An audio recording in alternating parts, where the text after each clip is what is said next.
Olá, muito bom dia para você. Hoje é dia 13 de fevereiro de 2025. Eu sou Paulo Leite e o Direto do Plenário já está no ar.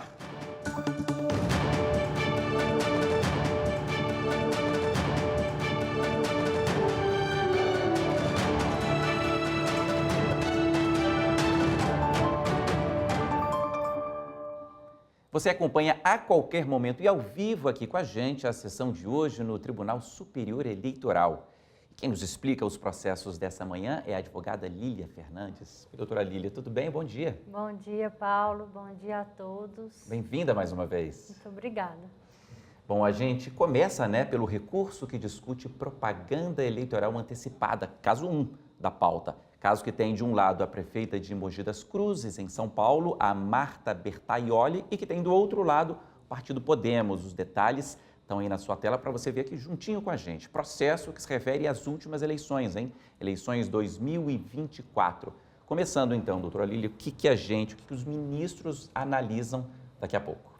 Bom, esse é um caso, começando só para agradecer a sua apresentação. Eu já atuei como advogada, mas atualmente eu estou como assessora, servidora do TSE, e por isso é um prazer para mim acompanhar a jurisprudência do TSE, todas as evoluções que a gente vem trazendo aqui através desses julgamentos. Então, esse caso é o seguinte, ele trata do que é lícito ou ilícito nas pré-campanhas eleitorais. Então, o que aconteceu aqui? A legislação eleitoral, a Lei 9.504 de 97, ela prevê que as campanhas eleitorais elas só podem começar a partir do dia 15 de agosto do ano das eleições.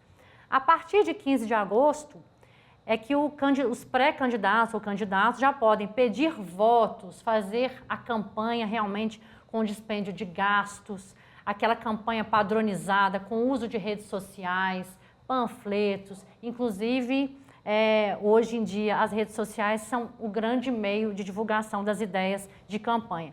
Nesse caso aqui, Paulo, o que houve foi uma representação por propaganda eleitoral extemporânea ou antecipada, Justamente pelas redes sociais, que é o que você estava explicando aqui para a gente, que tem muita força hoje numa campanha política, Exatamente, pelo Instagram.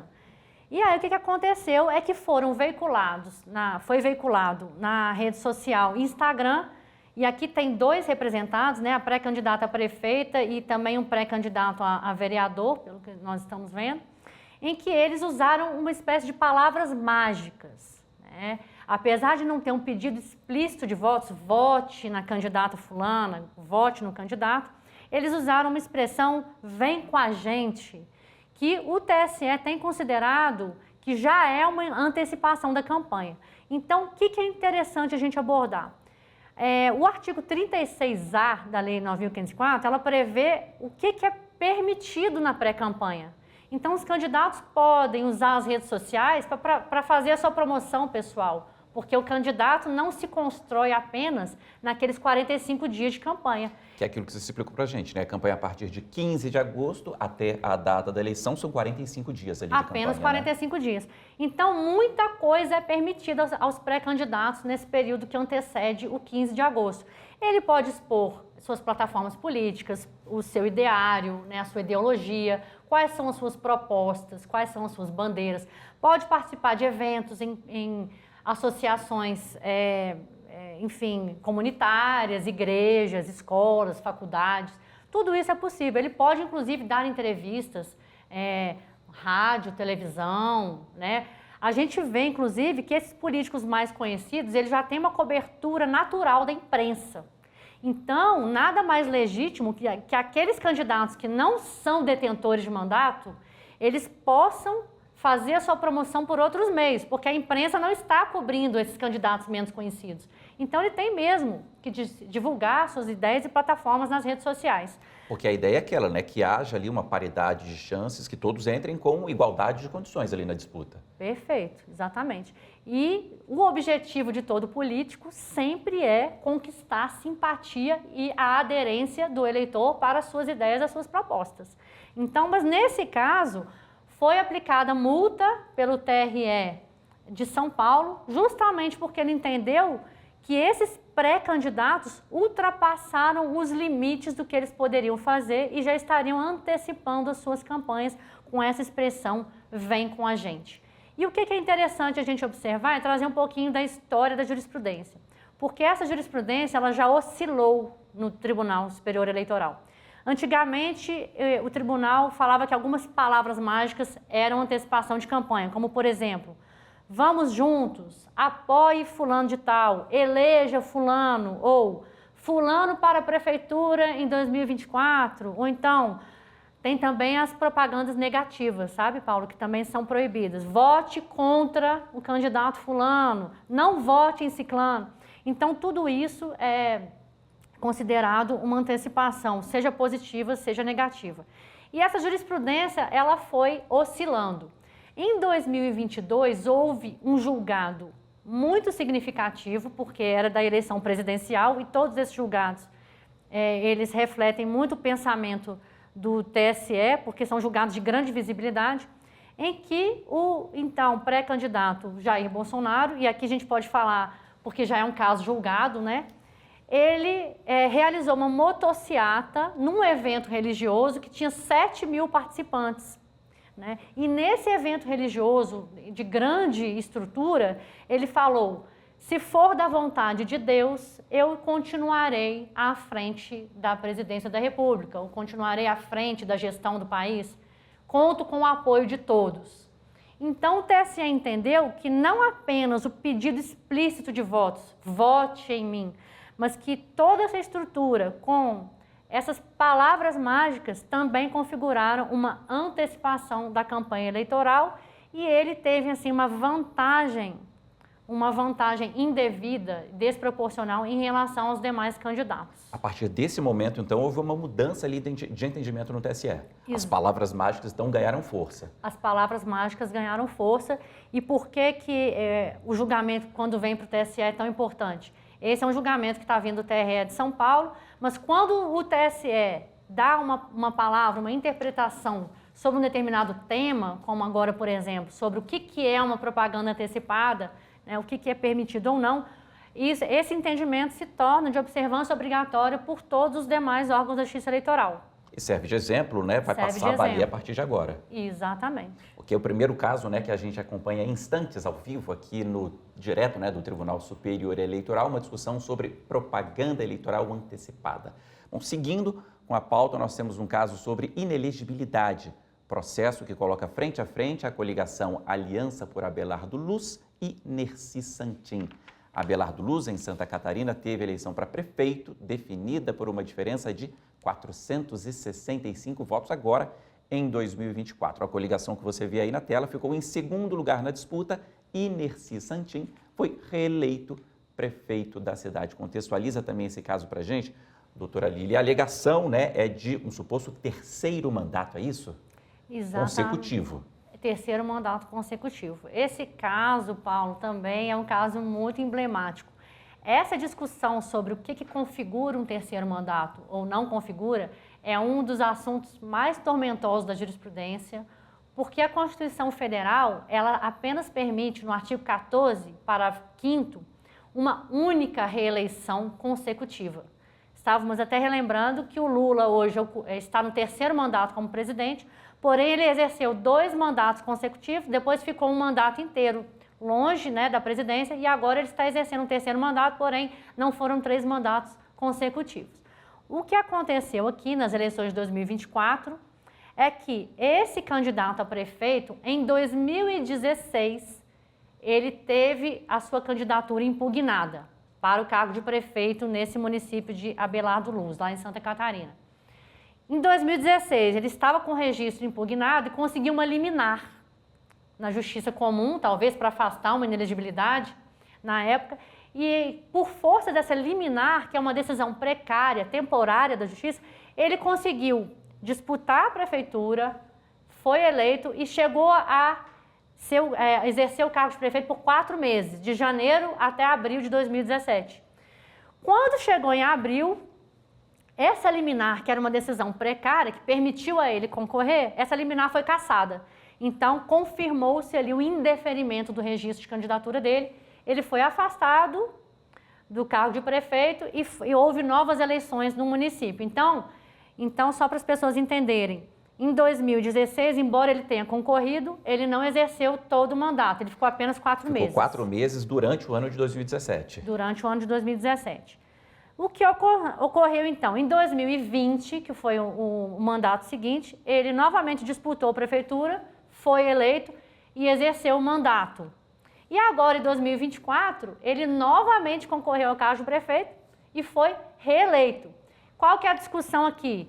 É se aqueles 4 meses que ele ocupou o cargo de prefeito em 2017 configura mandato para fins de vedação constitucional do terceiro mandato consecutivo.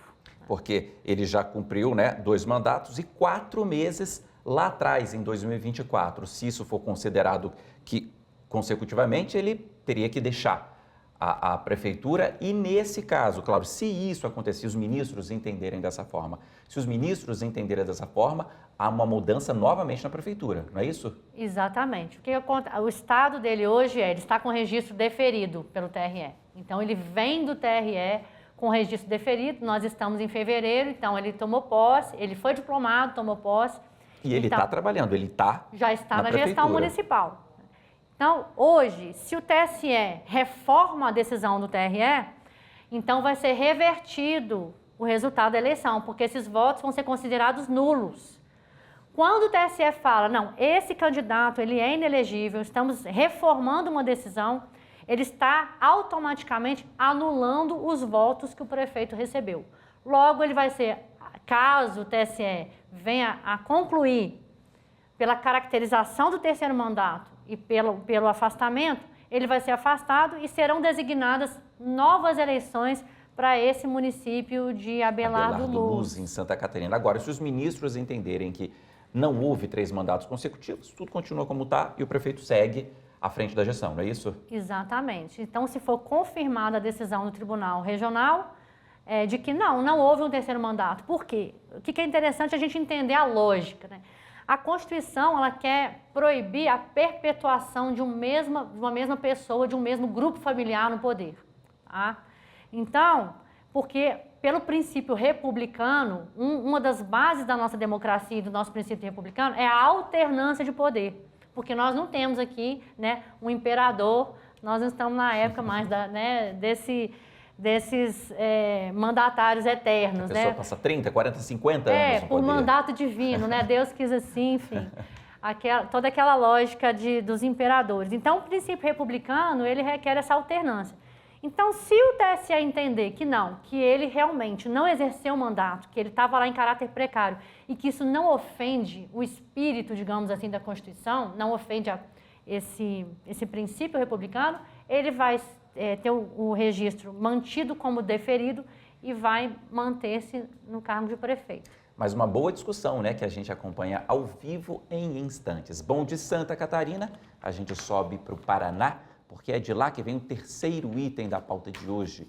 Um recurso de Francisleyde Nigra, que foi candidata a vereadora na cidade de Munhoz de Melo, contra Marcondes Costa, o doutor Marcondes, que ficou em segundo lugar na disputa pela prefeitura da cidade. Doutor Marcondes tentava a reeleição, mas não conseguiu.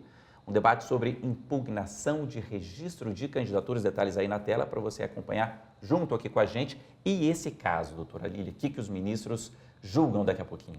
Esse caso é um caso interessante, ele tem alguns contornos que são mais processuais, digamos assim, né? Porque a autora dessa ação entrou com uma impugnação de registro de candidatura. Essa ação de impugnação de registro, ela tem um objeto específico, Paulo, que é discutir se o candidato tem condições de elegibilidade para concorrer ou se ele é inelegível, né? Ou seja, condição de elegibilidade, ele tem domicílio eleitoral, ele é filiado a partido político, ele está com os direitos políticos em dia, isso é condição de elegibilidade. Ou ele é inelegível, ele é ficha suja, né? Então, assim, as discussões são essas que são nesse tipo de ação de impugnação de registro. Se a pessoa pode concorrer ou não, não é isso? Ou não, exatamente. Nesse caso aqui, o TRE considerou que a petição inicial foi inepta, ou seja, a parte autora ela alegou uma matéria relativa à propaganda eleitoral, ou seja, esse candidato não poderia concorrer porque ele teria praticado propaganda eleitoral irregular. E isso não se discute no processo de registro de candidatura, né? Então, o primeiro ponto é esse. E o segundo ponto é o mais curioso, que é uma questão de litigância de má-fé.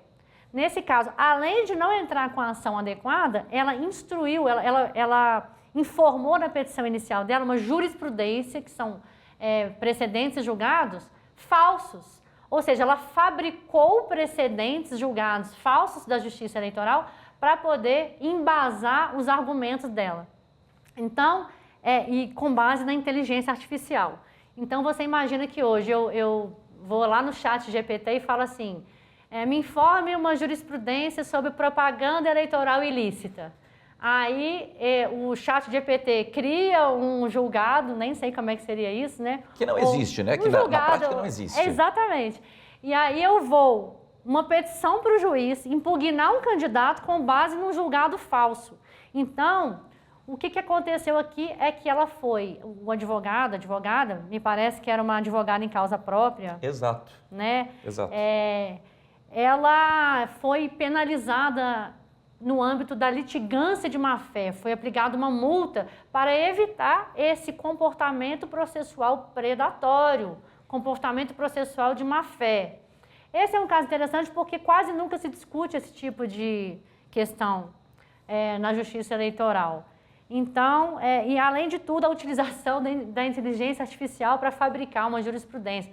Você veja que além dos juízes terem hoje que se preocupar com os fatos e fundamentos, eles vão ter que avaliar agora se a jurisprudência citada na petição é uma jurisprudência verdadeira. Né? É uma jurisprudência. Mais um caso, então, o terceiro da pauta que a gente acompanha ao vivo em instantes. Bom, já o quarto item da pauta dessa manhã envolve a divulgação de pesquisa eleitoral sem registro prévio. Caso com origem em Barueri, na Grande São Paulo, que coloca Rosimeire dos Santos Ramos e a coligação Aqui Tem Barueri em Lados Opostos. A Rosimeire foi condenada no TRE ao pagamento de multa por divulgar pesquisa sem o registro prévio. No TSE, ela tenta reverter essa decisão. É isso que a gente acompanha daqui a pouquinho. Doutora Lili, tem também um caso aí que a gente falava, né, de algo inventado por inteligência artificial. Nesse caso aqui, há uma discussão se houve mesmo essa pesquisa e se ela foi registrada, não é isso? Exatamente. Esse caso também é muito sensível para a Justiça Eleitoral, né? Primeiro, eu queria destacar, hoje todos nós estamos assistindo já nos meios de comunicação pesquisas sobre os candidatos já para 2026. Então, as pesquisas de opinião, pesquisas de intenção de voto ou para medir o comportamento do eleitor, elas são legítimas, inclusive desde agora. Agora, elas não precisam ser registradas na Justiça Eleitoral.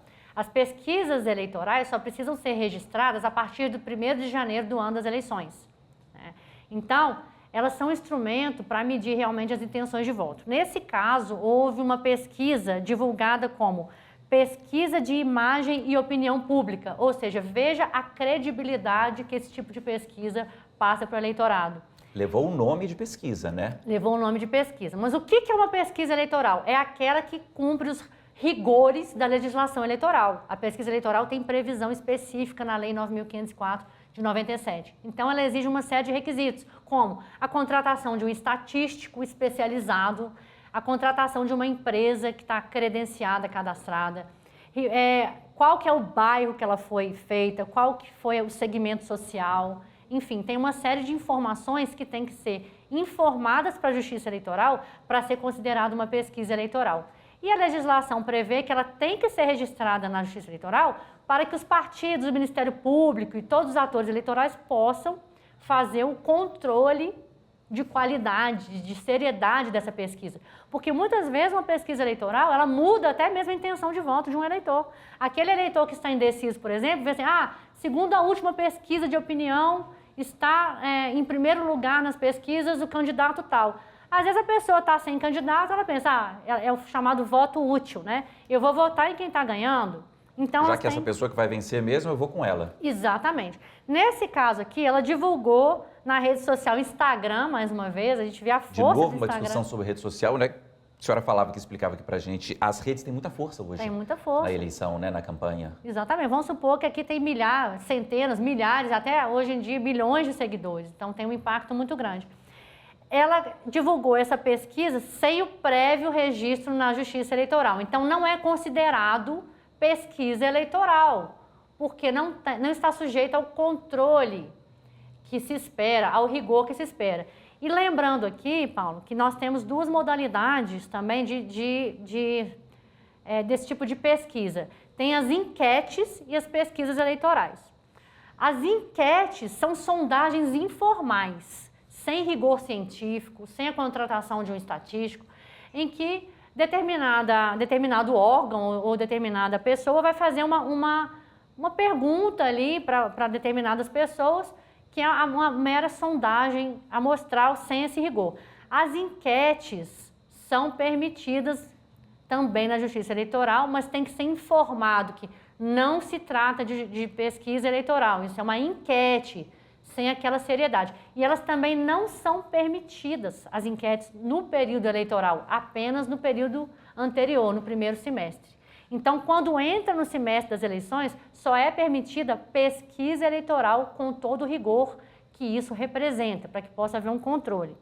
Então, aqui, ela divulgou uma pesquisa sem registro, era para um cargo de prefeito, ou seja, com grande potencial para interferir na decisão daqueles eleitores, e ela foi sancionada com multa. Lembrando também que é tão grave essa questão das pesquisas, que a divulgação de uma pesquisa eleitoral falsa, com dados falsos, ela é considerada crime pela legislação eleitoral.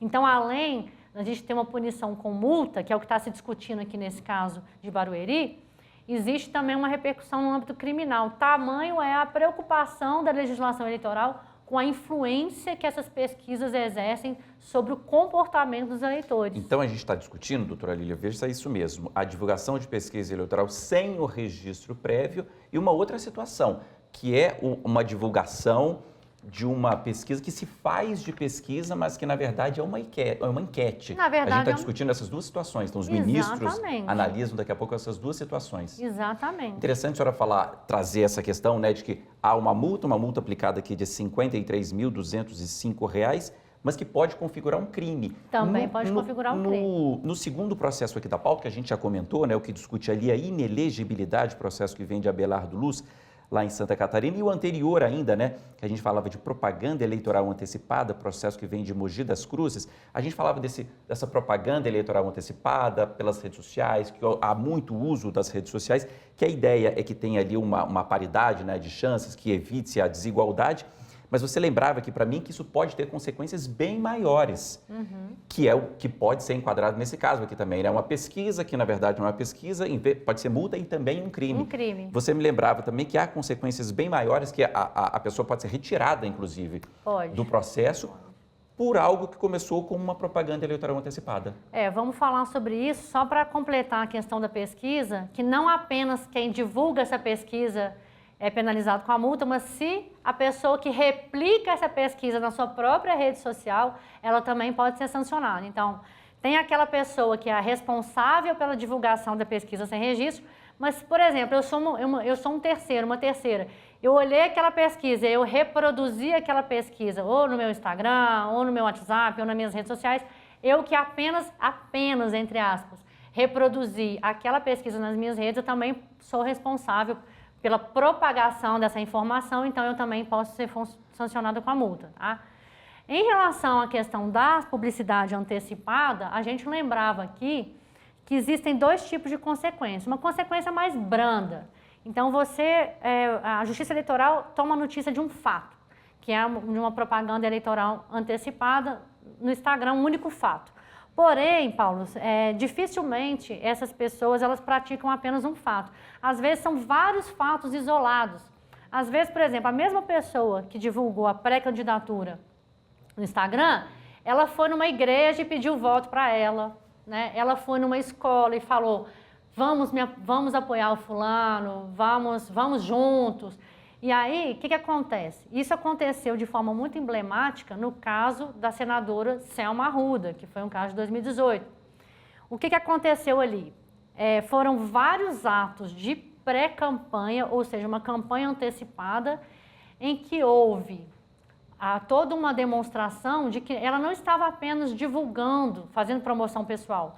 Ela já contratou ali empresas para fazer divulgações padronizadas, para fazer a divulgação do seu nome. E o que a Justiça Eleitoral entende?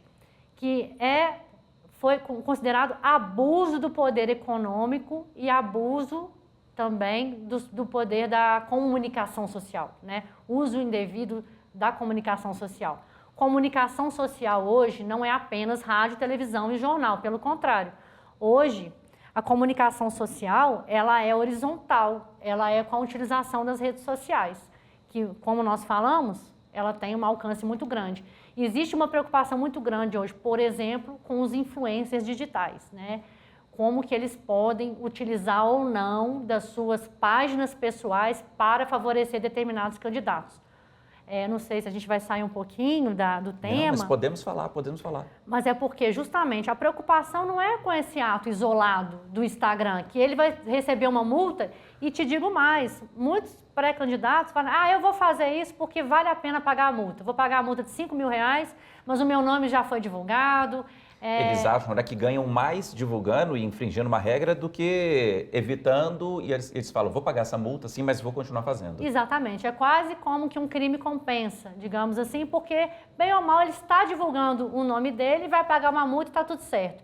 Porém, isso levado numa dimensão maior, ele fez, não foi só uma postagem, ele fez várias postagens, ele pediu voto em outra ocasião, ele já está padronizando seus atos de campanha. Ele continua descumprindo ali as regras, Continua descumprindo as regras. Isso pode ser levado sob um viés, sob uma ótica de abuso do poder econômico, porque está tendo ali um emprego de recursos financeiros para divulgar essa candidatura. E isso também gera um desequilíbrio entre o candidato que está antecipando a corrida eleitoral e aquele que está seguindo as regras. Por isso que, no caso da senadora Selma Arruda, eu trago aqui, que foi um caso muito emblemático, foi o típico caso que foi uma cassação de mandato, de diploma de uma senadora eleita em virtude desse grande desequilíbrio que foi provocado com a antecipação da campanha eleitoral. Isso foi. Voltando aqui ao caso concreto, então, para a gente retomar aqui, doutora Lília, divulgação de pesquisa eleitoral sem registro prévio, os ministros analisam, então, se a consequência, né, se houve mesmo essa divulgação de pesquisa sem registro prévio e a natureza dessa suposta pesquisa. É isso que a gente vai acompanhar daqui a pouquinho? É isso que a gente vai acompanhar, porque aqui, tá claro que o Tribunal Regional entendeu que está caracterizada a divulgação de pesquisa eleitoral sem registro e não mera enquete. Okay. Olha que interessante. Se fosse uma mera enquete, ela nem estaria sendo penalizada, talvez, porque ela divulgar uma enquete, falando, olha, isso aqui é uma enquete, tem que ter lá um aviso, não é uma pesquisa eleitoral. Embora eu até pessoalmente acho que isso é muito frágil, porque um eleitor médio, para ele, o que é uma enquete, o que é uma pesquisa? Eu acho que as informações, elas têm um potencial de influenciar na vontade do eleitor. Mas no ponto em que nós temos a legislação hoje, se ela tivesse divulgado essa indagação, digamos assim, essa sondagem, com a informação de que foi uma enquete, talvez ela não estaria sendo penalizada porque ela teria sido mais correta ao informar o eleitor que não é uma pesquisa, é uma enquete. Porém, como ela divulgou essa pesquisa com o nome de Pesquisa de Imagem e Opinião Pública, essa pesquisa necessariamente deveria ter sido registrada na Justiça Eleitoral e ela não foi. Então, aí existe uma espécie de má-fé, né, em que o eleitor está sendo ludibriado sobre a veracidade daqueles dados ou sobre a seriedade daqueles dados. Então, isso gera uma penalidade de multa de R$53.000 para aquele responsável pela divulgação. Vou relembrar aqui, doutora Lília, primeiro processo, então, que a gente acompanha daqui a pouquinho ao vivo, direto do Tribunal Superior Eleitoral, direto do plenário do Tribunal Superior Eleitoral. O primeiro discute propaganda eleitoral antecipada, caso que tem origem em Mogi das Cruzes.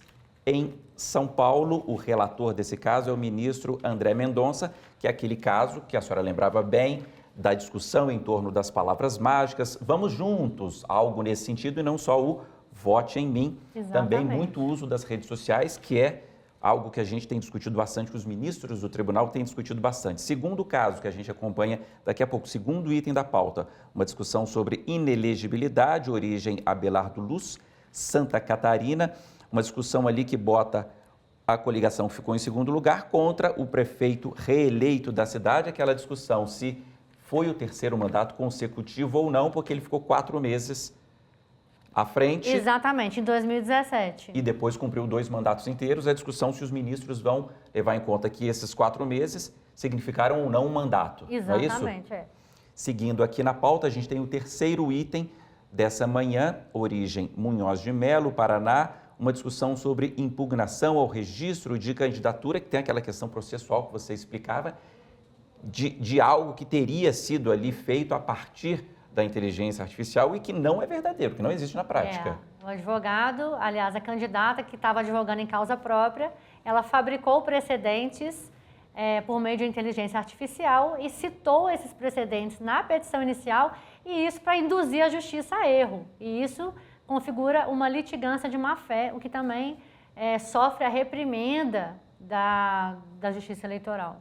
Esse é o terceiro caso dessa manhã. O quarto caso dessa manhã, divulgação de pesquisa eleitoral sem registro prévio, que é esse caso que a gente falava há pouco. Para lembrar, então, o primeiro processo da pauta, propaganda eleitoral antecipada, ministro relator André Mendonça. Segundo processo da pauta, inelegibilidade, ministro Antônio Carlos Ferreira.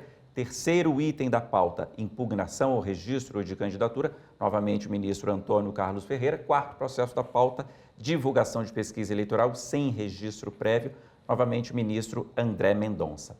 Bom, a pauta tem outros 6 processos, todos eles sobre propaganda eleitoral irregular e todos referentes às eleições do ano passado, 2024. E enquanto a sessão do TSE não começa, a gente lembra as decisões e as notícias mais recentes da Justiça Eleitoral. Bom, o Tribunal Superior Eleitoral começou a julgar o recurso contra a decisão que havia negado o registro de candidatura de Álvaro Urti, prefeito eleito do município de Bandeirantes, em Mato Grosso do Sul, nas eleições também de 2024. O candidato não foi diplomado por ser considerado inelegível pela Justiça Eleitoral. E a repórter Evne Araújo traz os detalhes do julgamento.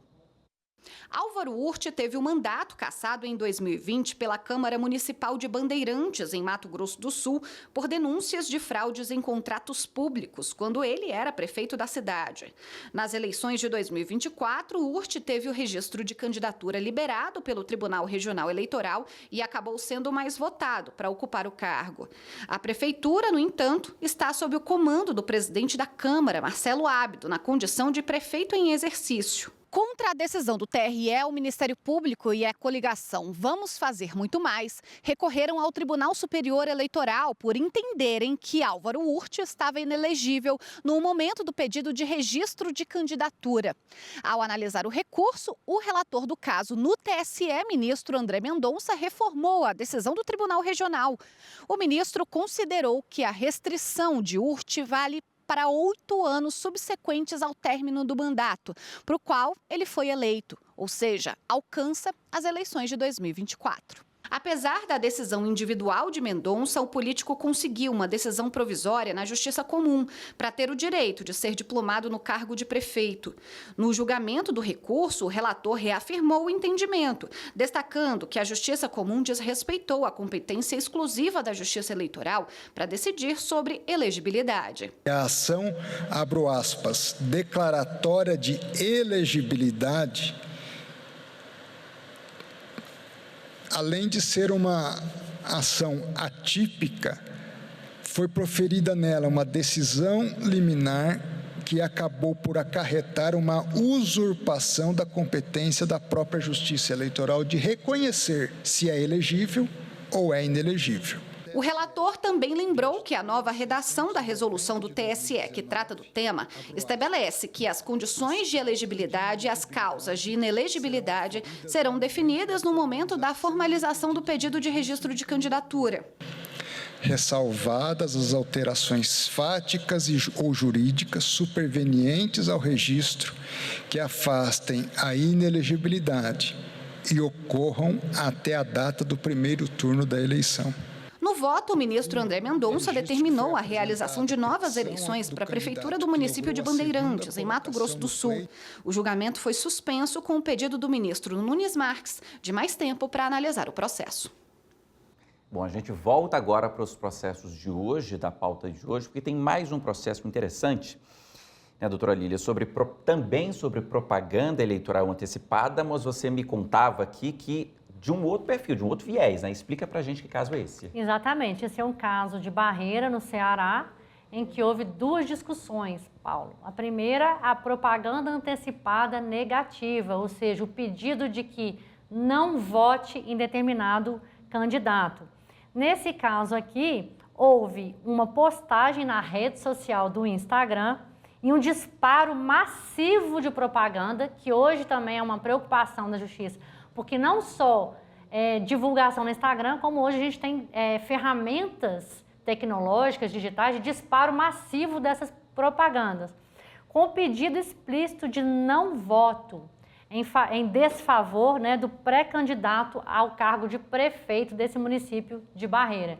Então, além dessa discussão, porque a legislação eleitoral, ela permite um impulsionamento de conteúdo, mas ela não permite um impulsionamento de propaganda eleitoral negativa, que é o pedido de não vote em determinado candidato. Te interromper aqui, doutora Lília, porque a gente já vê a movimentação no plenário do Tribunal Superior Eleitoral, está aí a presidente, ministra Carmen Lúcia, ministra Isabel passando ali atrás também, os demais ministros já posicionados para dar início à sessão dessa manhã. Vamos lá. Muito bom dia a todas as pessoas, podemos nos assentar. Declaro aberta essa sessão de quinta-feira, 13 de fevereiro de 2025, do Tribunal Superior Eleitoral. Cumprimento os senhores integrantes deste tribunal, ministro vice-presidente Cássio Nunes Marques, ministro André Mendonça, senhora ministra Corregedora-Geral da Justiça Eleitoral Isabel Galotti, ministro Antônio Carlos Ferreira, ministro Floriano de Azevedo Marques, que hoje participa por videoconferência, ministro Ramos Tavares, cumprimento o senhor vice-procurador-geral eleitoral, doutor Alexandre Espinosa, não haverá sessão administrativa, eu cumprimento também os senhores advogados, senhores servidores, todos que nos acompanham, dou início à sessão jurisdicional, cumprimentando o senhor secretário, a quem solicito que proceda a leitura da ata da sessão anterior. Ata da sessão ordinária jurisdicional do Tribunal Superior Eleitoral, realizada em 11 de fevereiro de 2025. Presidência da senhora ministra Carmen Lúcia, presentes à sessão, os senhores ministros Nunes Marques, André Mendonça, Isabel Galotti, Antônio Carlos Ferreira, Floriano de Azevedo Marques e André Ramos Tavares. Vice-procurador-geral eleitoral, doutor Alexandre Espinosa Bravo Barbosa. Às 19h33 foi aberta a sessão, sendo lida e aprovada a ata da sessão anterior. Foram julgados 13 processos e a sessão foi encerrada às 20h19. Indago dos senhores ministros se há alguma anotação, retificação ou observação a fazer sobre a ata. Não havendo, declaro-a aprovada. Apregou para julgamento da relatoria do eminente ministro André Mendonça o agravo regimental no recurso especial eleitoral número 0600-081-40, procedente de Mogi das Cruzes, São Paulo, sendo agravantes Leandro Ribeiro Canteiro e outra, e agravado Podemos Municipal. É um agravo interno interposto contra a decisão pela qual se manteve acórdão do Tribunal Regional, reformando a sentença para julgar procedente representação por propaganda eleitoral antecipada. Eleições de 2024. Eu passo a palavra ao eminente ministro relator André Mendonça. Minha saudação, senhora presidente. Em nome de Vossa Excelência, eu cumprimento os eminentes ministros, vice-procurador-geral eleitoral, advogados, advogadas e servidores e todos aqueles que nos acompanham. Senhora presidente, eu farei a leitura da ementa. Se trata, portanto, de uma questão discutida em agravo regimental no recurso especial eleitoral, pertinente às eleições de 2024, a uma representação por propaganda eleitoral antecipada feita em rede social, de modo específico no aplicativo do Instagram, houve a procedência da representação em função de pedido explícito de voto e uso de expressão equivalente. A decisão agravada, ela reconheceu os óbices processuais em função das súmulas 30 e 72 do TSE, que tratam da ausência de pré-questionamento e do fato de a decisão do próprio regional estar amparada na jurisprudência deste TSE, também na ausência de impugnação específica desses fundamentos, havendo assim deficiência na peça recursal, com base na súmula de número 26. Meu voto é pela negativa de provimento e justifico no item 1 da ementa que é ônus do agravante se insurgir especificamente contra a integralidade dos fundamentos da decisão combatida. Houve a ausência de vertical impugnação que atrai a incidência do óbice processual enunciado na súmula de número 26 do TSE. Portanto, o meu voto é pela negativa de provimento do agravo regimental. É como voto, senhora presidente. Agradeço a Vossa Excelência. O eminente ministro relator nega provimento ao agravo. Eu indago dos senhores ministros se há alguma divergência. Não havendo, proclamo o resultado que o tribunal, por unanimidade, negou provimento ao agravo nos termos do voto do relator. Apregou para julgamento o recurso especial eleitoral número 0600-138-81, procedente de Abelardo Luz, Santa Catarina, relatado pelo eminente ministro Antônio Carlos Ferreira, com pedido de destaque que foi formulado pelo eminente ministro André Mendonça. São recorrentes aqui a coligação, a aliança por Abelardo Luz e o Ministério Público Eleitoral. O recorrido é Nerci Santim. Esses recursos especiais foram interpostos contra acórdão do Tribunal Regional, pelo qual se manteve em deferimento do registro de candidatura, de candidato ao cargo de prefeito no município de Abelardo Luz, nas eleições de 2024. Na sessão por meio eletrônico de 29 de novembro a 5 de dezembro, o processo foi retirado para julgamento neste plenário, por conta do pedido de destaque formulado pelo eminente ministro André Mendonça. Ministro Antônio Carlos Ferreira, Vossa Excelência já tinha inicialmente votado, eu reitero, aliás, eu pergunto se Vossa Excelência quer fazer uso para explicar o quadro do processo, por favor. Tem a palavra, então, e na sequência passarei ao eminente ministro André Mendonça, que destacou. Tem a palavra o ministro Antônio Carlos Ferreira. Relator. Muito obrigado, senhora presidente. Bom dia a todos. Cumprimento Vossa Excelência e peço licença para subscrever os cumprimentos feitos por Vossa Excelência na abertura dos trabalhos. Eu agradeço ao ministro André Mendonça pelos destaques, tanto desse quanto do seguinte, que permitem aprofundar o exame e o estudo do caso. Eu lerei a ementa é muito curta aqui, eu vou fazer uma leitura rápida. No caso, o recorrido pleiteou sua candidatura para o cargo de prefeito nas eleições de 2016 e teve seu pedido indeferido. Concorrendo subjúdice, o que lhe é permitido, foi o mais votado. E por obter medida liminar, exerceu a chefia do Executivo Municipal no período de 10 de janeiro de 2017 a 18 de abril do mesmo ano. Portanto, de 10 de janeiro a 18 de abril de 2017, ocasião em que foi proferida a decisão definitiva em seu desfavor e determinada a realização de eleições suplementares no município. Após o requerente disputou novamente o mesmo cargo nas eleições de 2020, foi eleito e está à frente do Executivo. Ao pleitear sua reeleição nas eleições de 2024, no que foi exitoso, teve seu pedido de registro de candidatura impugnado. A consulta, por ser uma classe de processo administrativa, respondida em tese, não se presta a comprovar o dissenso pretoriano.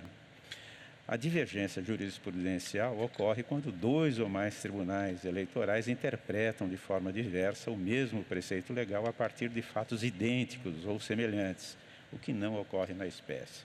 Não procede a alegação de que a norma do artigo 14, parágrafo 5º da Constituição Federal, não pode ser flexibilizada. A jurisprudência desse Tribunal Superior, a partir das eleições de 2016, avançou no sentido de não autorizar a aplicação das severas consequências de uma interpretação excessivamente formal, literal e a priorística da norma constitucional do parágrafo 5º do artigo 14 da Constituição Federal. É o julgado desse tribunal que menciono na ementa de relatoria do eminente ministro Adhemar Gonzaga. Sendo assim, o TSE, levando em conta que a interpretação da norma deve atender aos princípios da periodicidade dos mandatos e da alternância do poder, concluiu que a ocupação da chefia do Poder Executivo de forma precária, breve e fora dos 6 meses anteriores ao pleito para o mesmo cargo, não atrai a incidência da inelegibilidade pelo exercício do 3º mandato consecutivo. O acolhimento da tese defendida, de que os precedentes desse tribunal não podem ser aplicados ao caso, uma vez que o recorrido se colocou na situação de inelegibilidade ao recorrer da decisão que indeferiu seu registro de candidatura e pleitear a liminar que o alçou à chefia do Executivo Municipal, incorreria em impedir, por modo transverso, que o recorrido tivesse acesso à Justiça. A validade dos votos fica condicionada ao deferimento do registro de candidatura, que no caso nunca ocorreu. O exercício da chefia do Executivo só foi possível por meio de um provimento liminar que perdurou por menos de 4 meses e ocorreu no início do quadriênio do mandato. A cassação da liminar tem efeitos ex tunc. Dessa forma, ainda que o recorrido tenha sido mais votado nas eleições de 2016, não há falar que obteve um mandato ou mesmo que o exerceu de forma regular. Primeiro recurso interposto apenas pelo permissivo do artigo 276, inciso 1, letra B, do Código Eleitoral não conhecido, segundo recurso desprovido. É como voto, senhor presidente. Agradeço a Vossa Excelência. Então, apenas para esclarecimento de quem nos acompanha. Esse interessado, no caso, recorrido, ele foi eleito por força de...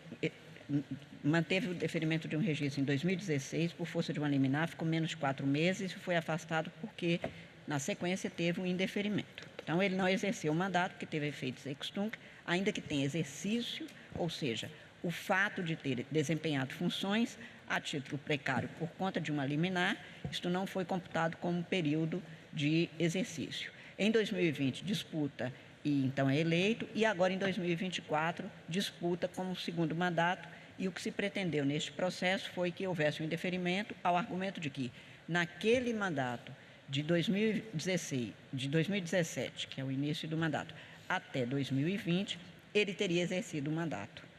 Este é o quadro. Então, os 4 meses nos quais ele teria desempenhado funções, com base numa liminar, veio a ser desfeito e descontado pela circunstância de que houve, na sequência, o indeferimento. Este é o quadro de fato sobre o qual nós estamos falando. Se aqui seria 3º mandato nas eleições de 2024 ou não. Passo a palavra ao eminente ministro, que destacou André Mendonça. Agradeço, senhora presidente, renovando os cumprimentos, de modo especial ao ministro relator, ministro Antônio Carlos Ferreira, por seu brilhante voto. Senhora presidente, eu havia pedido destaque porque essa discussão pertinente a 3º mandato, em outros casos de minha relatoria, eu tenho feito uma verificação atenta, até em função de se preservar a rigidez da vedação de reiteradas, mais de uma vez, assunções de cargos no Poder Executivo do mesmo ente da Federação. Dentro dessa perspectiva, o caso, ora analisado, ele não se enquadra na jurisprudência que veda legitimamente o 3º mandato, porque, de fato, aqui não há caracterização de 3º mandato, até porque ele exerceu a título precário num período muito anterior aos 6 meses que antecederiam a eleição subsequente. Eu cito aqui um precedente no meu voto, que peço a juntada, de relatoria do ministro Luiz Edson Fachin, é o agravo regimental no recurso especial eleitoral de número 0600-067-94 do Ceará, que respalda esse entendimento que vai ao encontro, ou seja, acompanha também a mesma tese que foi trazida pelo eminente relator, ao qual eu acompanho integralmente. Agradeço a Vossa Excelência, ministro. Acho que é da maior importância que fiquemos todos atentos a esses casos, porque cada caso, em termos de inelegibilidade ou não e de terceiro mandato, tem nuances que fazem com que, ao desavisado, fica parecendo que haveria alguma contradição. E não há. Às vezes é questão de que se cuida de uma questão referente a dias, que faz diferença por causa do prazo, o título sob o qual alguém assume funções e desempenha funções, o afastamento em qual período, e há sim burla em muitos casos, e tentativa de continuidade, o que é vedado pela Constituição e por essa Justiça Eleitoral cumprindo a Constituição. Portanto, acho que o pedido de vista de Vossa Excelência vem até para nos atentar também, o pedido de destaque vem até para a atenção nossa também. E eu agradeço a Vossa Excelência que, portanto, não conhece do recurso especial do Ministério Público e nega provimento ao recurso da coligação. Como voto, ministro Floriano de Azevedo Marques. Excelentíssima senhora ministra-presidente, em nome de quem eu cumprimento os demais ministros e a ministra corregedora, senhor secretário João Paulo, senhor vice-procurador-geral eleitoral Alexandre Espinosa, senhores e senhoras, advogados e advogadas, eu acompanho tanto o voto do relator com as achegas trazidas aqui pelo ministro André Mendonça, concordando com ambos, perfilar no entendimento de que o que se visa a proteger com a vedação da segunda reeleição é que o candidato tenha a oportunidade de disputar o mesmo cargo no exercício efetivo, concreto, no manejo da chefia do Executivo, que nesse caso, dadas as suas peculiaridades, não esteve a ocorrer, haja vista que ele apenas exerceu o mandato no início por um período curto, deixando de ter a legitimidade para chefiar o Executivo. Portanto, trata-se o caso de uma única reeleição, que é absolutamente condizente com o permissivo constitucional. Portanto, acompanho o voto do relator. Agradeço a Vossa Excelência, ministro Ramos Tavares.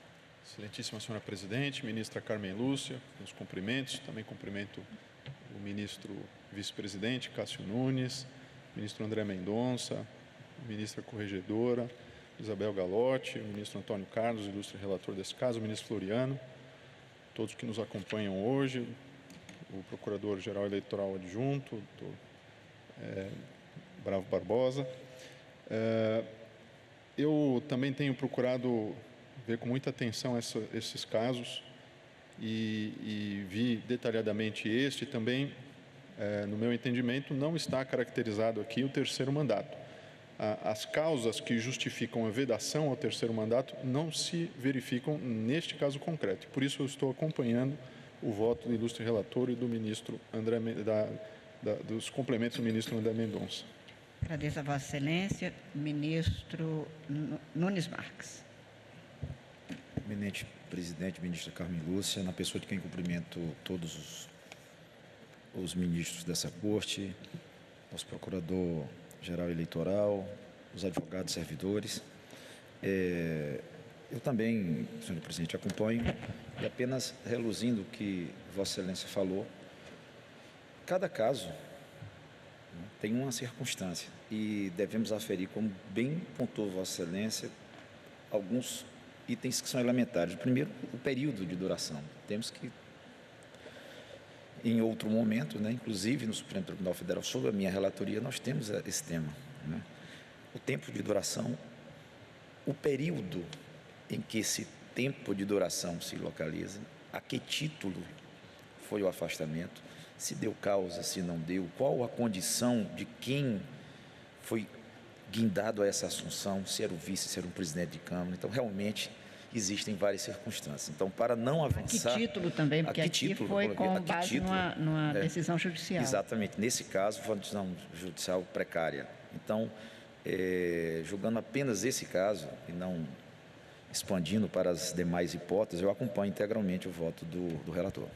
Agradeço a Vossa Excelência, ministra Isabel Galotti. Bom dia, senhora presidente, na pessoa de quem cumprimento todos os participantes da presente sessão e que nos ouvem aqui do plenário e da internet. Um cumprimento especial ao desembargador Luiz Osório Moraes Panza, corregedor regional eleitoral em Santa Catarina. Sua Excelência veio me transmitir um convite para estar presente no dia 28 de março no Colégio de Corregedores Eleitorais, e eu lamento muito não poder comparecer, porque será o dia da colação de grau do meu filho em Direito. Então, eu levei um checkmate, não poderei ir, mas acompanharei aqui e participarei de forma remota, porque em dezembro eu compareci ao colégio em Santa Catarina e foi utilíssimo.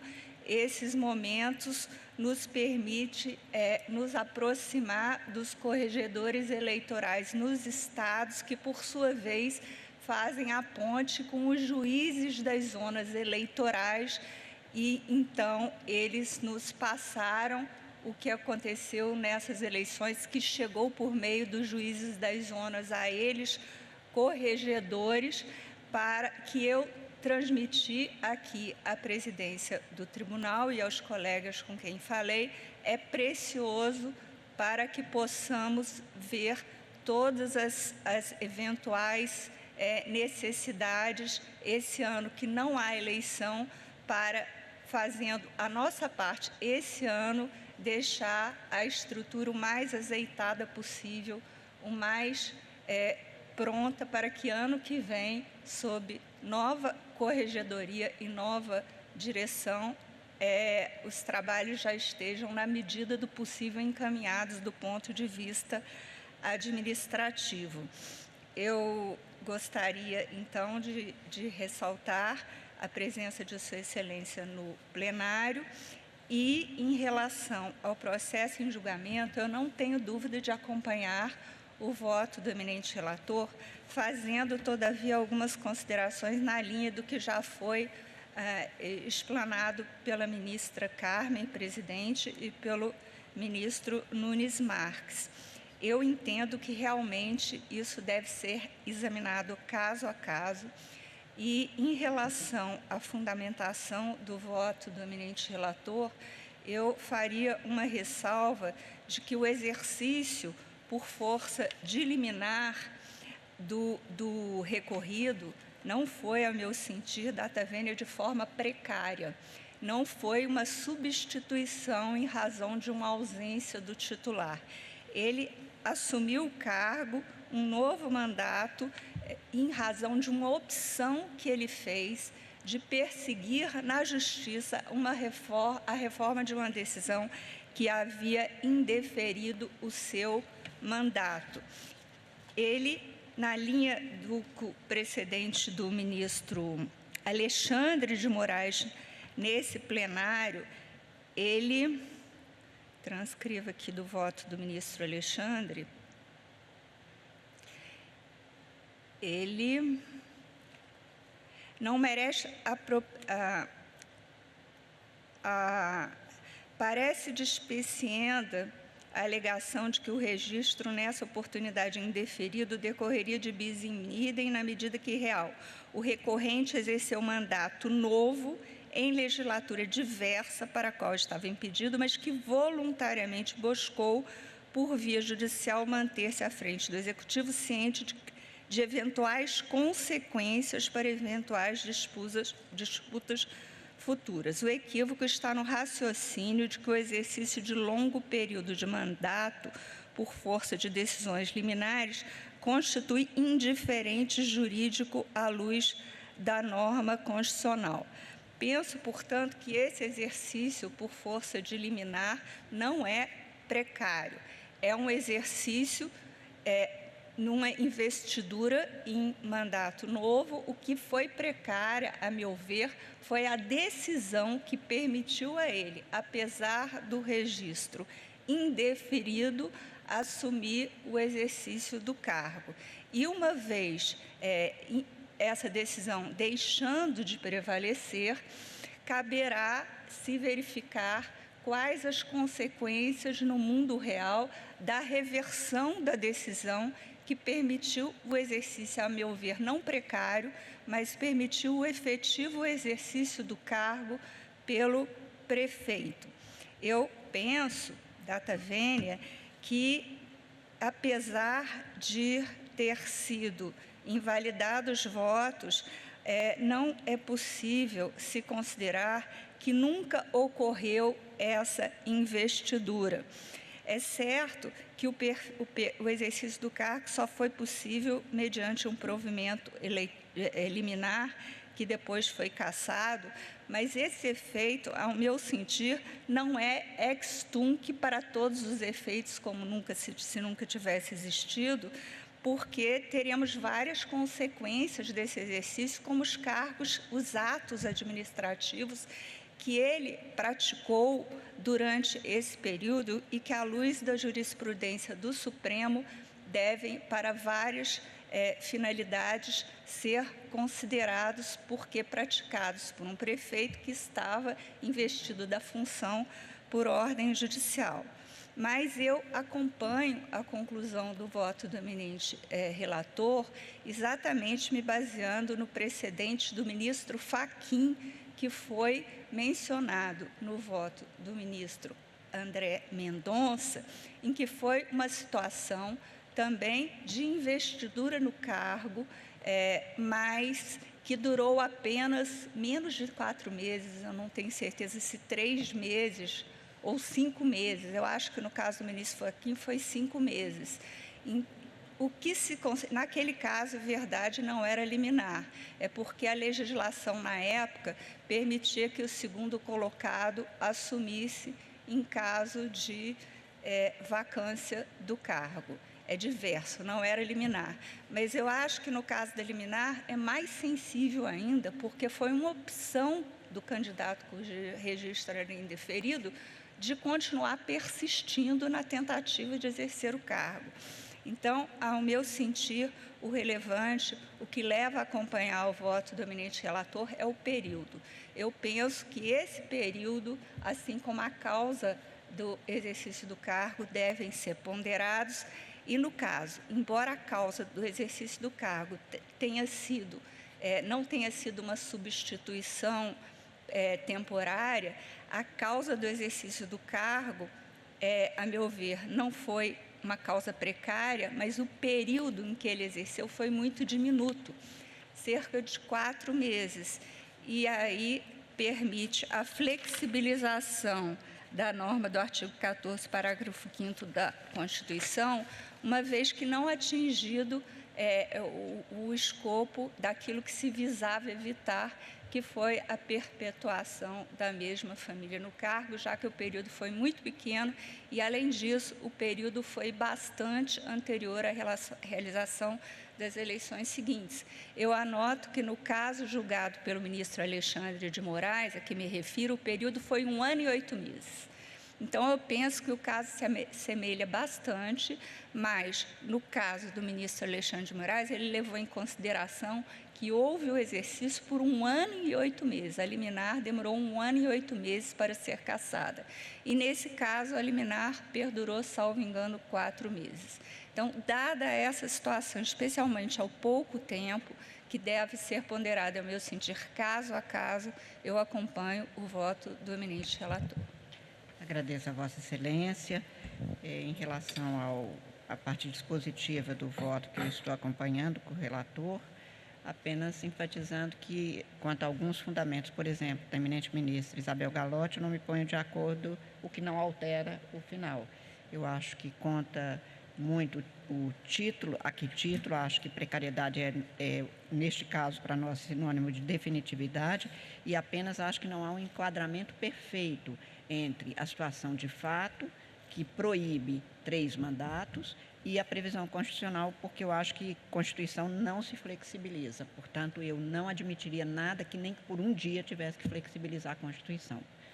Porém, Neste caso, além do período, acho que a precariedade está na circunstância de que, ainda que continuado neste período inicial do mandato, precário e por pouco tempo, a prática de ato administrativo, nós temos a figura do funcionário de fato, que equivale para os fins de dotar de validade atos praticados durante aquele período. Por fim, neste quadro, como está posto, não me parece caracterizado mesmo o terceiro mandato, pelo que eu estou acompanhando o voto do eminente ministro relator e proclamo o resultado que o Tribunal, por unanimidade, não conheceu do recurso especial do Ministério Público Eleitoral de Santa Catarina e negou provimento ao recurso da coligação Aliança por Abelardo Luz, confirmando, portanto, ficando confirmado o deferimento de registro de candidatura de Nessi Santin ao cargo de prefeito do município de Abelardo Luz, em Santa Catarina, nas eleições de 2024. Apregou para julgamento o recurso especial eleitoral número 0600-359-43, procedente de Munhoz de Melo, no Paraná, relatado pelo eminente ministro Antônio Carlos Ferreira. Houve pedido de destaque também, neste caso, pelo eminente ministro André Mendonça. O recorrente é Francis Leide de Fátima Moura Nigra e o recorrido Marcondes Araújo da Costa. É um recurso especial interposto contra a córdão do Tribunal Regional Eleitoral que manteve registro de candidatura de candidata ao cargo de prefeito no município de Munhoz de Melo, eleições de 2024.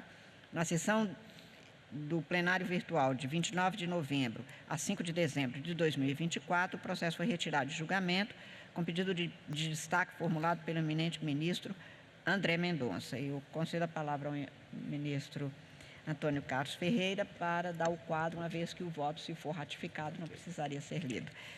Com a palavra, eminente ministro relator. Muito obrigado, senhora presidente. Também agradeço, em relação a esse caso, o pedido de destaque feito pelo ministro André Mendonça. É um caso muito interessante aqui. E o julgamento em plenário, senhora presidente, eu acho que também tem um caráter, um efeito pedagógico quanto ao uso da inteligência artificial. Mas, nesse caso, a recorrente elaborou a petição inicial utilizando a inteligência artificial e foram citados julgados para fundamentar a sua pretensão, julgados inexistentes, criados pela inteligência artificial. Julgados, não julgados. Exatamente. Então, lerei a emenda, senhor presidente. Recurso eleitoral interposto por candidato atuando em causa própria, ela atuando aqui em causa própria, do acórdão regional que manteve a sentença por meio da qual, ao julgar inépita a ação de impugnação por ela apresentada ao requerimento de registro do candidato ao cargo de prefeito, que se sagrou eleito, impôs-lhe multa por litigância de má-fé em razão da criação e citação de julgados inexistentes no repositório jurisprudencial da Justiça Eleitoral.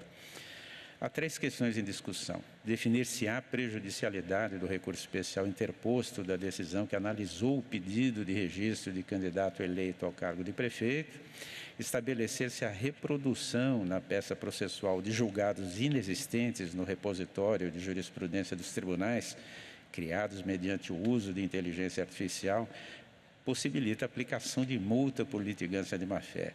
Definir o alcance da responsabilidade pela prática da conduta. A jurisprudência reconhece a perda superveniente do objeto recursal que versa sobre pedido de registro de candidatura relativo à eleição regida pelo sistema majoritário, tendo em vista que, no caso anulados os votos do candidato eleito, a consequência será a realização de nova eleição, independentemente do número de votos anulados, conforme dispõe o artigo 224, parágrafo 3º do Código Eleitoral. No caso, contudo, não há falar em perda de objeto recursal, visto que a multa por litigância de má-fé pode ser aplicada independentemente da realização ou do resultado das eleições. O acórdão regional, diante da incontroversa utilização, na impugnação apresentada pela hora recorrente, de precedentes judiciais inexistentes, manteve a conclusão da sentença acerca do falseamento da verdade dos fatos com a intenção de induzir a erro o juízo, artigo 80, inciso 2 do CPC. Não é possível alterar as premissas que embasaram a condenação por litigância de má-fé ante o óbice do enunciado 24 da súmula deste tribunal. A recorrente defende com fulcro no artigo 77, parágrafo 6º do CPC, que a responsabilidade por condutas processuais deve ser atribuída exclusivamente ao advogado perante a OAB, que ela atua em causa própria. Não podendo a parte processual ser responsabilizada. Não há nenhuma correlação da conduta objeto do parágrafo 6º do artigo 77 do CPC, ato atentatório à dignidade da justiça, mediante violação aos deveres dos sujeitos processuais, com as hipóteses caracterizadoras de litigância de má-fé que encontra regulação nos artigos 80, incisos 1 a 7 e 81, parágrafo 1º a 3º do diploma processual, os quais estão inseridos na seção que trata especificamente da responsabilidade das partes por dano processual, diversa, portanto, da qual inserido aquele dispositivo. Embora igualmente resguardem a boa-fé processual dos sujeitos que participam do processo, artigo 5º do CPC, são dispositivos autônomos que tutelam bens jurídicos próprios e, por conseguinte, possuem consequências jurídicas específicas. A conduta de utilizar no processo judicial expediente fraudulento ou ardiloso com o fim de ludibriar o órgão julgador, induzindo a erro, pode configurar, a depender do caso, infração de natureza civil, disciplinar ou criminal. O reconhecimento da litigância de má-fé praticada por parte processual e a consequente imposição da multa prevista no artigo 81 do CPC constitui medida de praxe no âmbito da Justiça Eleitoral, o que não obsta o envio dos autos ao respectivo órgão de classe e ao Ministério Público Eleitoral para fins de apuração de eventuais infrações de cunho administrativo, disciplinar ou criminal. De acordo com o Conselho Nacional de Justiça, a inteligência artificial é uma das novas tecnologias utilizadas pelos tribunais brasileiros para promover celeridade e eficiência na rotina de profissionais do Poder Judiciário. Nesse norte, o órgão de controle do Poder Judiciário tem promovido, por meio do programa Justiça 4.0, soluções digitais colaborativas que automatizam as atividades dos tribunais, otimizam o trabalho dos magistrados, servidores e advogados e garantem mais produtividade, celeridade, governança e transparência dos processos.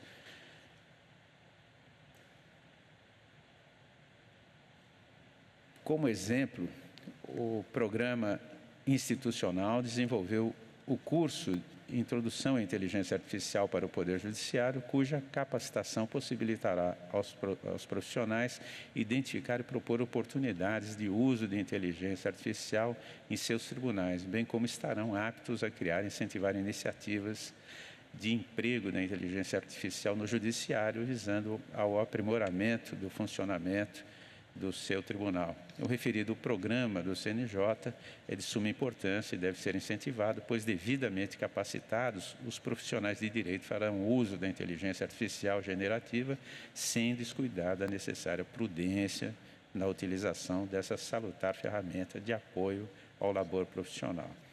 Por tudo isso, senhora presidente, eu estou desprovendo o recurso, mantendo a multa por litigância de má-fé com determinação de ciência dos fatos à Ordem dos Advogados do Brasil e ao Ministério Público Eleitoral sobre a conduta da recorrente em fundamentar peça processual com base em julgados inexistentes no mundo jurídico, com o fim de induzir o juízo a erro para que procedam como entender de direito. É como voto, senhor presidente. Agradeço a Vossa Excelência.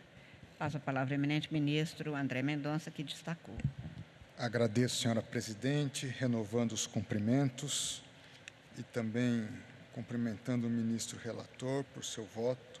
Senhora presidente, eminentes ministros, também nesse caso o pedido de destaque foi em função da peculiaridade dessa inserção de uma jurisprudência inexistente em um ato que não é digno da própria advocacia e que tenta induzir os magistrados a erro. Então, essa função pedagógica apontada pelo ministro Antônio Carlos foi a razão do meu pedido de destaque. Sobre meu voto, eu concordo com o relator de que, como regra, ficam prejudicados os processos de registro de candidatura dos candidatos a cargos majoritários não eleitos, conforme artigo 224, parágrafo 3º do Código Eleitoral. Porém, na hipótese dos autos, a matéria devolvida também está relacionada com a aplicação de multa, razão pela qual permanece o interesse recursal da parte, que busca afastar a reprimenda. Sobre o tema de fundo, eu me coloco integralmente de acordo com o eminente relator, porque da moldura fática probatória do acórdão regional resta impassível de ser modificada na instância especial, conforme súmula 24 deste tribunal. Em função da citação das peças processuais de precedentes jurisprudenciais inexistentes no mundo jurídico, considerada a utilização da inteligência artificial na redação de petições apresentadas em juízo. Nessa quadra de manifesta deslealdade processual, com o claro intuito de fazer o magistrado incorrer em erro, tenho também como cabível a imposição da sanção por litigância de má-fé à parte, com base no artigo 80, inciso 2 do CPC.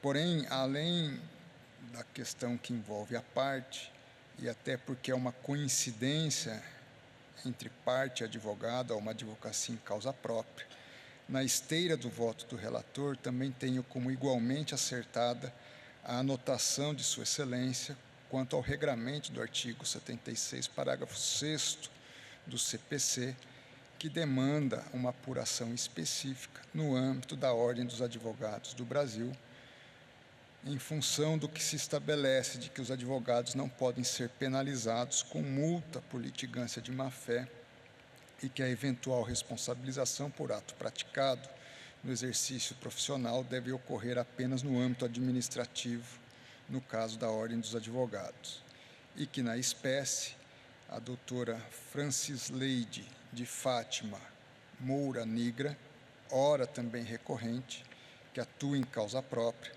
está regularmente habilitada no Conselho Seccional da OAB do Paraná. Entretanto, tal condição processual não interdita, como dito, a conclusão também por litigância de má-fé em função da advocacia em causa própria. Por fim, corroboro e enalteço o zelo do eminente relator ao destacar que, abro aspas, não se está de modo algum a reprimir o uso da inteligência artificial generativa no âmbito do Poder Judiciário, mas apenas inibindo a sua utilização de forma desleal, com o intuito, frise-se, mediante artifício, induzir potencialmente o julgador a erro. Assim, acompanho em totum o eminente relator. Agradeço a Vossa Excelência. Então, o ministro Antônio Carlos Ferreira, relator, nega provimento ao recurso especial, enfatizando que não se trata de, em nenhum momento, cogitar de inibição de inteligência artificial, mas neste caso, neste processo, a inteligência artificial foi criada para induzir a erro e, portanto, fraudar a jurisdição. Esta é a razão pela qual, portanto, também determina que se oficie a Ordem dos Advogados do Brasil e ao Ministério Público para que cada um, na sua competência, analise a conduta da recorrente, que atua também como advogado em causa própria, nos termos exatamente do que foi posto. O ministro André Mendonça acompanha o relator e eu indago dos senhores ministros se há alguma divergência. Senhora Presidente, se me permite. Pois não. Não é propriamente uma divergência, mas é que, neste caso, nós estamos apurando uma situação de inexistência da jurisprudência utilizada na petição. Na verdade, neste caso, nós estamos analisando não a existência ou não, estamos analisando a conduta da parte que também advoga em causa própria, com a utilização de mecanismos que levam, portanto, a induzir em erro. Sim, mas na realidade nós constatamos que não existe aquela jurisprudência. Sim. E que ela pode ter sido gerada por inteligência artificial e aí, de fato, todas as considerações eu estou completamente de acordo também para desprover o recurso, mas eu gostaria de fazer uma sugestão na tese, no item 2, ao final dos parênteses, acrescentar ou não, ou seja, criados a reprodução, eu vou ler aqui o item 2 da tese, a reprodução em expediente processual de julgados inexistentes, o caso é esse, no repositório de jurisprudência dos tribunais, criados mediante o uso da inteligência artificial generativa ou não. Porque, na realidade, nem a própria recorrente chegou a admitir isso nas suas alegações, né? Foi um pouco lacônica. De maneira que eu acho que é uma oportunidade de nós também não deixarmos aqui a brecha, né, para outras situações que não decorram necessariamente de uma utilização de alguma inteligência exatamente artificial. por isso que eu disse, o que nós estamos examinando não é o uso, está enfatizado o uso desse mecanismo, mas qualquer pessoa A fraude. que se vale, e ainda que seja dizendo que fez pesquisa. E eu mesma, quando advogava, vi gente subir na tribuna e fazendo referência à revista forense, em página que nunca existiu, em volume também inexistente. Igualmente, a mesmíssima situação.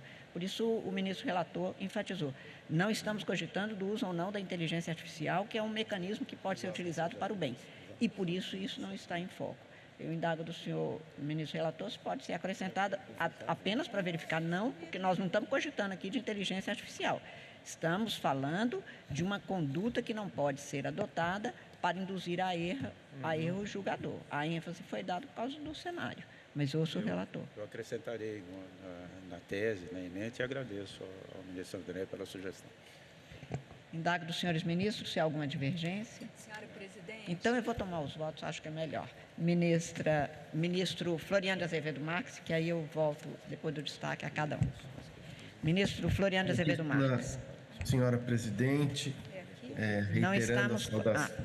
agora estamos. Não estávamos com a imagem de Vossa Excelência. Por favor, tenha a palavra. Bem, mas me ouvem também, né? Excelentíssima senhora ministra presidente, reiterando os cumprimentos, eu sigo integralmente o voto do relator com os aportes do ministro André, tanto para superar o óbice processual como para perfilar na aplicação da multa e adoção das providências, registrando que, como foi dito aqui pela ministra presidente, que pouco releva aqui o uso da inteligência artificial, também importante instrumento, se bem utilizada ou não, mas o que ocorre aqui é que a parte, né, e aí no caso, inegavelmente, o advogado, é inegável que a parte tinha conhecimento da conduta do advogado, porque são a mesma pessoa, a parte quis induzir o juízo a erro, forcejando jurisprudência inexistente, seja utilizando inteligência artificial, seja utilizando outro mecanismo de fraude, e isso me parece que exige que o judiciário dê a devida reprimenda prevista, inclusive, na lei processual, inclusive para que essas condutas que são excepcionais na advocacia e desdouram a prática da advocacia, recebam uma reprimenda à sua equivalência para, inclusive, evitar que toda a advocacia seja tisnada com a má fama de ardilosa ou adotante de expedientes espúrios. Portanto, concordo plenamente com o voto do senhor relator, com os acréscimos trazidos pelo ministro André. Agradeço a Vossa Excelência. Ministro Ramos Tavares, acho que posso computar como voto com as achegas, que o ministro já reajustou para incluir. Ministro Nunes Marques. De acordo, presidente. Ministra Isabel Galante. Senhora presidente, eu cumprimento o eminente relator pelo relevantíssimo e muito atual voto. Eu apenas sugeriria, se fosse possível, no item 2 da tese, em vez de dizer a reprodução, dizer o uso, o emprego ou a citação em expediente processual de julgados inexistentes no repositório da jurisprudência dos tribunais, entre parênteses, como os criados mediante o uso de inteligência artificial generativa, porque há casos de precedentes que são totalmente inventados, mesmo sem a inteligência artificial. Então, eu penso que se o relator colocar, em vez de criados, colocar como os criados, se o relator aceitar. Senhora presidente, isso é na mesma linha do que eu sugeri. Ou não. No final, é a mesma ou coisa. não, acho que Pois daria esse mas mesmo Vossa alcance. Excelência sugeriu a alteração da tese? Ficaria Sim. assim, criado. E ele Ficaria reajustou, ficaria de inteligência artificial ou não, ou não. seja, em Eu acho que outros abrangeria mecanismos. É a mesma essa coisa. coisa. Ok. E que ele já adotou, certo? Então, mantenha a redação anterior. Né? De acordo, então. Bem, Senhora agradeço. presidente, eu gostaria de aproveitar o ensejo para dizer que eu cometi um erro, porque o desembargador Luiz Osório Panza, aqui presente, é corregedor do Tribunal do Paraná, que é onde será o próximo encontro do colégio. Pois não. Eu também estou acompanhando o ministro relator, exatamente nos seus termos.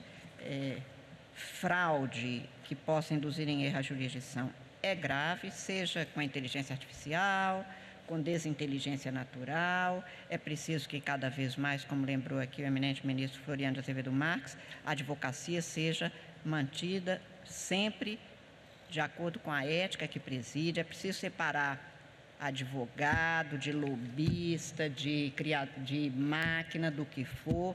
Precisamos de ética na advocacia, porque senão nós não teremos a principal atividade que é própria da advocacia desde sempre, e eu espero que para sempre. A advocacia é importante, por isso mesmo ela se submete de uma forma especial, como agora proposto pelo eminente ministro relator, a Ordem dos Advogados do Brasil. É uma situação especial, cuidada na Constituição. Não é possível que a conduta de uns poucos desvirtuem o que é uma luta histórica do mundo para que a gente tenha o devido processo legal e, como está na Constituição brasileira, essencial à administração da justiça. O que embaraça e, portanto, contraria e frauda a administração da justiça, contraria a própria Constituição, mas contraria a história da advocacia no mundo e no Brasil, que tem uma bela história de luta pela escorreção, pela ética, pela seriedade, pelos estudos. Eu também, portanto, me ponho de acordo e proclamo o resultado que o Tribunal, por unanimidade, negou provimento ao recurso especial, determinando que se oficie à Ordem dos Advogados do Brasil e ao Ministério Público Eleitoral, a fim de que se apure a conduta de Francisleide de Fátima Moura Nigra, que atua em causa própria neste caso, em fundamentar peça processual com base em julgados inexistentes no mundo jurídico, podendo induzir o juízo a erro para que procedam como de direito. É a proclamação do resultado. Apregou agora para julgamento as listas pautadas para a sessão desta assentada. São listas que foram fixadas no quadro ao lado da entrada do plenário, como sempre. Os processos foram previamente divulgados na internet e eu apregou para julgamento a lista número 1, relatada pelo eminente ministro André Mendonça. São 4 processos que são agravos regimentais, aos quais o eminente ministro nega provimento. Eu indago dos senhores ministros se há alguma divergência. Não havendo, proclamo o resultado que o tribunal, por unanimidade, negou provimento aos agravos nos termos do voto do relator. Lista número 1, relatada pela eminente ministra Isabel Galotti. São 3 processos também de agravos regimentais, 2 em recurso especial, 1 agravo em agravo, aos quais a eminente ministra também nega provimento aos agravos. Eu indago dos senhores ministros se há alguma divergência. Não havendo, proclamo o resultado que o tribunal, por unanimidade, negou provimento aos agravos nos termos do voto da relatora. Indago dos senhores ministros se há alguma matéria urgente posta em mesa. Não havendo mais nenhum processo a ser julgado, nenhuma urgência posta pelos senhores ministros, eu agradeço a presença de todos, desejo um excelente dia, declaro encerrada a presente sessão. Muito obrigada.